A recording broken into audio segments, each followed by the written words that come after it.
tudo bem? Aqui quem fala é o Daniel e esse é mais um episódio do podcast Gotas da Graça, produzido pelos jovens da Igreja Presbiteriana de Florianópolis, Grupo Unidade. Gostaria de conversar com você um pouquinho hoje nesse podcast sobre algumas coisas relacionadas ao olhar do Senhor para as nossas vidas. Então vamos ler Mateus capítulo 7, versículo 24 e os próximos versículos e entender um pouquinho sobre o que o Senhor vê em nós e como Ele reage às circunstâncias da nossa vida e como Ele reage à nossa vivência e à nossa experiência aqui na Terra. Nos diz assim Jesus, Mateus capítulo 7, versículo 24. Todo aquele, pois, que ouve essas minhas palavras e as pratica, será comparado a um homem prudente que edificou a sua casa sobre a rocha. E caiu a chuva, transbordaram os rios, sopraram os ventos e deram com ímpeto contra aquela casa, que não caiu, porque fora edificada sobre a rocha.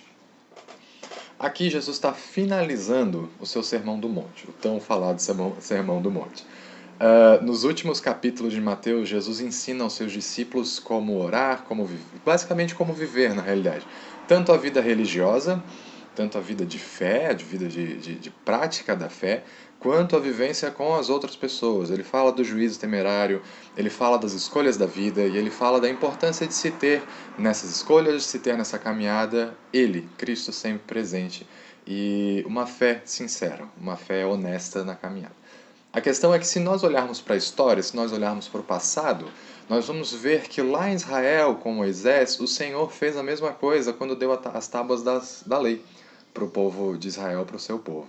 Ali, nas tábuas, nos 10 mandamentos, o Senhor ensinou o seu povo a como se relacionar com Ele, como se relacionar com o próximo, com o trabalho, com a religião, enfim, com todos os passos, com todas as etapas da vida. O Senhor estava ensinando seu povo a como caminhar. A grande questão é que o Senhor, quando olha para nós, Ele nos enxerga e se preocupa conosco de forma integral. Ele se preocupa com a nossa vida de forma total e não apenas na nossa religião particular, quando a gente fecha a porta do quarto e busca Ele em oração. O Senhor se preocupa conosco em todas as faces da nossa vida.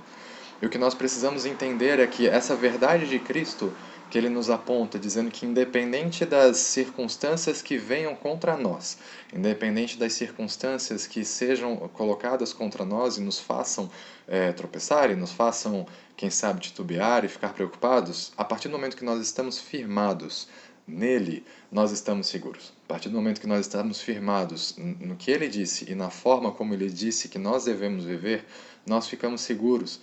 Porque ainda que a vida seja complicada, ainda que venham questionamentos, ainda que venham inseguranças, o Deus Todo-Poderoso está nos guardando, o Deus Todo-Poderoso está cuidando de nós. Essa verdade desse cuidado do Senhor para com as nossas vidas precisa estar sempre guardada nos nossos corações. Amém.